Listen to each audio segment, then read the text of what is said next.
Alors, bonjour David, bonjour Facundo. Est-ce que vous pouvez vous présenter? Je vais commencer par Facundo. Tu peux présenter un peu ton parcours rapidement et qu'est-ce que tu fais aujourd'hui et qu'est-ce que tu représentes? Mais bien sûr, je m'appelle Facundo, comme tu viens de dire, bien prononcé en plus. Merci. Très bien fait, Merci, je suis très content. Et je suis le directeur de Mayhem International. Ok. Je m'en occupe de tout ce qui passe de Mayhem à l'étranger, mais j'ai aussi des athlètes que je coach personnellement, Roman Krenikov, Karim Frey qui a gagné l'année dernière ici, et plusieurs autres athlètes. Et je suis ici à Lyon pour voir cet magnifique stadium. Donc, je pense que quelque chose de très magique va se passer dans le mois de mai. Tout à fait.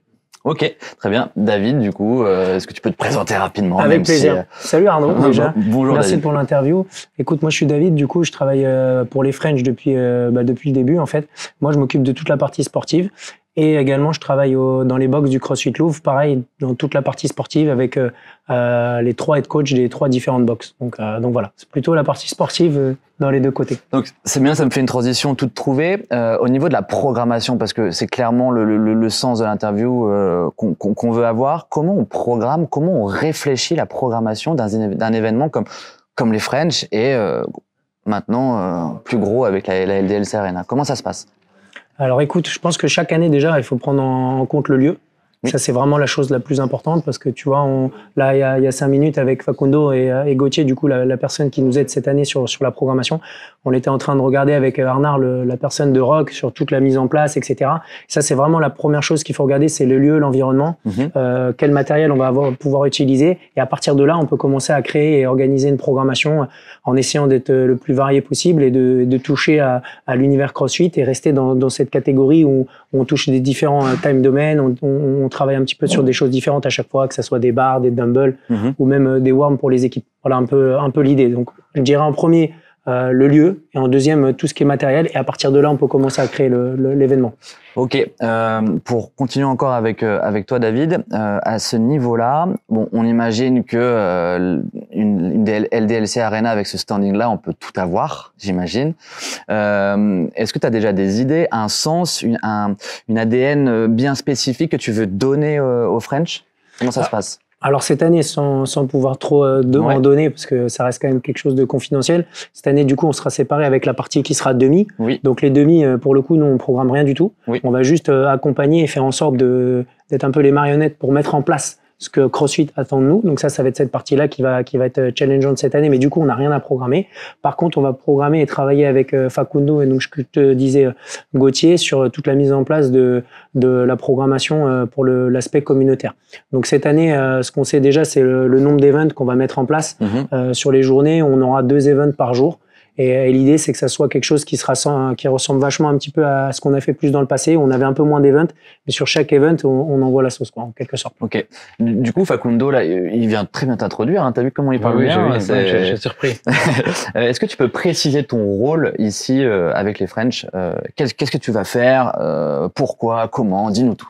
Oui, c'est ce que je peux dire jusqu'à maintenant. Oui, ce que tu as le droit de dire. Et même des fois, écoute, on est très content d'avoir eu l'appel de French Showdown à Mayhem pour venir participer, aider un petit peu pour cet événement.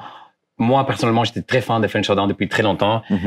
Pas seulement parce que mes athlètes m'ont très bien parlé de la compétition, mais je trouve que c'est une compétition qui mélange très, très bien un test de fitness assez élevé et un sens communautaire très, très, très fort en Europe. Alors, j'ai eu la chance d'avoir l'appel de David, de Daniel. Et voilà, bien sûr, j'ai dit oui parce que c'est toujours un rêve pour nous, Mayhem, de participer à un tel événement. Bon, non, ça reste quand même toujours un challenge. Moi, je connais pas, comme David, les gens qui viennent au French Showdown. Mais je travaillais plusieurs années avec Rich et lui, il a une idée très claire d'un test de fitness. Qu'est-ce qu'on veut tester quand on fait une compétition comme le French Showdown? Clairement, lui, il fait ça depuis très longtemps. Il y a une compréhension très spécifique, très personnelle d'une compétition de CrossFit. Alors, c'est ce qu'on va faire. On va travailler ensemble, je pense, pour pouvoir donner aux gens de la communauté européenne, française, espagnole, italienne, un événement de qualité dont on peut venir tester le fitness, mais aussi passer un très bon week-end. Parce que ici, il y aura les semi-finales. On sait déjà que les noms les plus connus de l'Europe seront ici.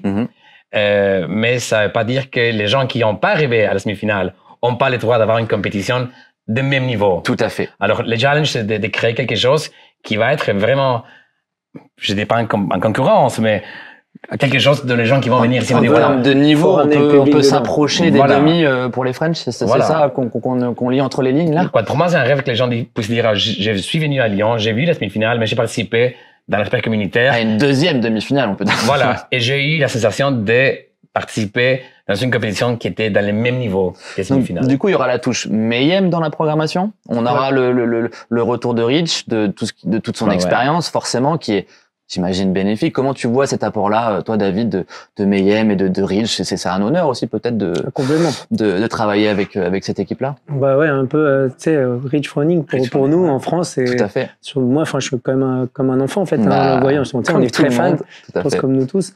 Et le fait d'avoir la chance et l'opportunité de travailler avec Mayhem, de travailler notamment avec Rich, avec Facundo, l'expérience qu'ils ont, c'est une programmation qui est très ancienne maintenant. C'est la programmation qui est la plus suivie dans le monde. Et c'est quand même, Rich a gagné plusieurs fois les games, que ce soit en individuel ou en équipe. Ça va nous apporter des choses que nous, on n'aurait peut-être pas pensé. Et ça va nous permettre d'avoir une expérience qui est super importante et ça va nous permettre de grandir sur les années futures, parce qu'on voit cette année-là, mais on voit aussi les années qui vont arriver, les années d'après. Donc, il faut penser à tout ça, et le fait de travailler avec Rich et l'équipe de Mayhem, c'est vraiment quelque chose de vraiment cool. Moi, je suis très content et j'ai hâte de commencer à mettre en place pas mal de choses. On a déjà commencé à travailler ensemble, mais encore un peu plus et rentrer dans le vif du sujet pour justement avoir ce retour d'expérience et apprendre pas mal. L'année dernière, par exemple, on avait travaillé avec Strength in Depth sur une toute petite partie. Et on avait appris pas mal de petites choses. Nous, on avait commis quelques petites erreurs sur certains points. Et le fait d'avoir travaillé avec eux, ça nous avait permis d'apprendre sur des choses et de mettre en place des choses pour la suite, quoi. Donc c'est cool. Moi, je suis très content, en tout cas, à titre personnel. Mais toute l'équipe avec qui je travaille d'habitude, ils sont super contents aussi de travailler avec Mayhem. Ils sont super fiers. Oui, ça doit être. On est tout content, en fait. Ouais, mais tout le monde est content. On vient de parler du coup des French. Là, j'aimerais bien vous emmener sur un sujet qui est quand même, je pense que tout le monde se pose, c'est l'évolution de la programmation et de la méthodologie depuis une décennie de CrossFit. On voit que les derniers games se sont tournés plus vers du cardio et de la gymnastique en délaissant un tout petit peu la partie haltérophilie. Enfin, en tout cas, c'est ce que on peut voir de l'extérieur. Comment vous voyez les choses? Et toi, Facundo, comment tu vois les choses depuis une décennie de CrossFit? Comment ça a évolué? Et puis forcément, David aura son avis là-dessus. Ouais. Merci pour David. Avant tout, moi, je dis, quand j'ai vu la programmation de French Showdown des années précédentes, il y a beaucoup de choses, des éléments qui sont très similaires à notre vision de CrossFit et notre vision des tests CrossFit. C'est quoi votre définition et c'est quoi la définition? Oui, parfois, il faut laisser les choses très simples pour que ça devienne difficile. Oui. Parfois, dans la simplicité, on teste tellement des choses qui sont pas apparentes pour tout le monde, mais il y a quelque chose qui nous lie par rapport à la vision qu'on a de la compétition de CrossFit. Alors, sur l'évolution, clairement, il y a une forte évolution. Il y a 15 ans, on montait avec un sac patate dans la montagne qui descendait plus vite, c'était très, très fit. Aujourd'hui, un des aspects, pardon. C'est vrai. Aujourd'hui, les gens, doivent faire face à des skills très avancés, gymnastique, d'haltéro. Mais pour moi, personnellement, l'évolution de CrossFit, par rapport aux athlètes et à la compétition comme les French Showdown, il y a bien par rapport à la compréhension que les athlètes ont du sport de CrossFit. Okay. Tu vois, les athlètes qui font de CrossFit, souvent commencent à faire le CrossFit dans une bourse de CrossFit, ils sont devenus plus forts, commencent à faire la compète, ils sont devenus des grands athlètes. Mais est-ce qu'il y a vraiment une compréhension des différentes étapes? Le processus? Pour arriver à tel niveau. Et je pense que dans la compétition même, nous, on est responsable aussi de tester qu'est-ce que l'athlète comprend de ce sport. Donc, il y a tout un aspect vision du CrossFit dans la programmation. C'est important pour vous? Moi, ouais, clairement. On est très fan de la méthodologie et c'est ça qui nous plaît. Je veux dire, oui, avant, il y avait des choses où on mettait en place de la course avec sac à patate et tout ça, mais si tu regardes les games, la gymnastique, en 2010, ils faisaient des pompes sur les anneaux. Ouais, c'est vrai. Pompe inversée sur les anneaux, donc des handstand push-up. Donc, en somme, je pense que oui, il y a des fois des moments où l'année dernière, par exemple, Bozeman, il avait remis en place 2-3 trucs qui étaient différents. Mais en vrai, chaque année, ils font des choses comme ça. Et le truc intéressant, c'est qu'ils l'introduisent l'année d'après, en général, à l'époque, sur les régionaux. Donc, on peut sous-entendre que sur les semi-finales cette année, il y aura sûrement des choses qui ont eu lieu l'année dernière au Game pour tester un petit peu les athlètes. Vous écoutez les athlètes? On connaît pas les WOD, mais on suppose, en tout cas, moi je suppose comme ça et je vois la chose comme ça. Je pense pas qu'ils partent sur des choses où ils révolutionnent vraiment la programmation. Ça reste des choses simples. Je veux dire, il y a quelques années sur CrossFit.com, il y avait marqué un deadlift et tu devais faire un backflip derrière ou 3 backflips, je sais plus exactement, mais tu avais un WOD avec des backflips. Je veux dire, c'est pas quelque chose qui paraît incroyable, mais ça veut dire qu'un jour, sûrement, ça arrivera en compétition. Donc, je dis pas que cette année ça va arriver, mais, bien sûr. Mais je pense que tous les ans, il y a quelque chose qui fait que ça augmente. Moi, ce que je me rends compte, c'est surtout le niveau des athlètes. Je trouve qu'avant, tu avais quand même des athlètes qui se démarquaient, qui étaient vraiment... Tu avais le spécialiste de l'haltéro. Par exemple, à l'époque, Neil Maddox, il arrivait, il démontait tout le monde sur l'haltéro, et après, il restait un peu moyen dans le reste. Maintenant, tu as quand même de plus en plus où tout le monde est bon vraiment partout. Et vraiment, c'est encore plus, justement, l'aspect général, il est vraiment important, et de plus en plus. Et nous, pour répondre à ça, dans la programmation donc au French, ce qu'on veut, et c'est ça où Mayhem, on est très content de travailler avec eux, c'est que on veut rester dans la simplicité. Et CrossFit.com, ça reste la base et c'est la simplicité. Et c'est ça qu'on veut mettre en place dans les entraînements et dans les workouts. Le plus simple possible, le mieux c'est, et les gens, c'est toujours les entraînements qu'ils préfèrent. Je veux dire, moi, je repense à un WOD des French où je crois que c'est Willy qui avait gagné celui-là. Et ce workout, un des préférés, c'était celui où ils avaient fait des thrusters avec des burpees, avec des kettlebells. Je veux dire, c'était hyper simple. Je me souviens très bien à Charletti, ils avançaient à chaque tour. Il devait y avoir un truc comme 10 tours avec des reps 15-15, un truc très simple, quoi. Et je veux dire, c'était un des WOD préférés des athlètes alors qu'il n'y avait rien d'exceptionnel. Je veux dire, c'était des kettlebell thrusters et des burpees. Et c'est vraiment dans la simplicité où tu vas tester les athlètes et de temps en temps mettre quelques petits trucs fun et sans prétendre être les CrossFit Games parce qu'on n'est pas les CrossFit Games. Ouais. C'est quand même une simplicité très dangereuse. C'est pas une simplicité. Oui, on croit que c'est simple. Je veux pas que les gens qui viennent ici me dire, voilà. Ouais. Mais c'est ce que je voulais dire aussi. Dans ces simplicités, il doit avoir beaucoup de connaissances. Parce que reconnaître la simplicité, c'est compliqué. Tu vois, même un workout qui dans un papier a l'air d'être très simple. Qu'est-ce que j'ai comme athlète, que j'ai dans ma poche, dans mes capacités, peut jouer par rapport à ce qui s'écrit là-bas, n'est-ce pas? Ouais. Et c'est ça aussi une façon de tester la connaissance de l'athlète de lui-même ou d'elle-même. Et ça, c'est quelque chose qui, pour nous, est très important de savoir. Je vais dans une compétition. Je vais mettre tellement de travail pour y être. Et qu'est-ce que j'ai appris dans ces processus? Qu'est-ce que j'ai, pas seulement combien de thrusters ou des double je vais faire. Il y a beaucoup de choses qui sont parties de la compétition quand on prend un événement comme le French Showdown. Ok. On est sur la fin de notre moment ensemble. Quelle est on va dire la définition assez simple, le premier mot qui vous vient, David, le premier mot qui te vient pour définir les French Showdown? C'est quelque chose, je pense que tu l'as dit tout à l'heure, c'est quelque chose où tu as un test du fitness qui est niveau élite, mais ça reste communautaire.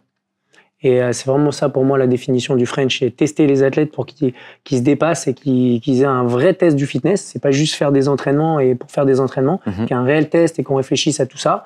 Et derrière qu'il y ait l'aspect communautaire dans le sens où les gens passent un bon moment, ils retrouvent tous leurs potes de France en fait, parce que on rassemble un petit peu la communauté française. C'est ce qui s'est passé sur les autres années. Et là en plus on va toucher à la communauté un petit peu européenne, comme je te disais un petit peu juste avant l'interview, et aussi le fait que européen, ça va toucher finalement le monde entier, parce que les semi-finales, c'est regardé par tout le monde.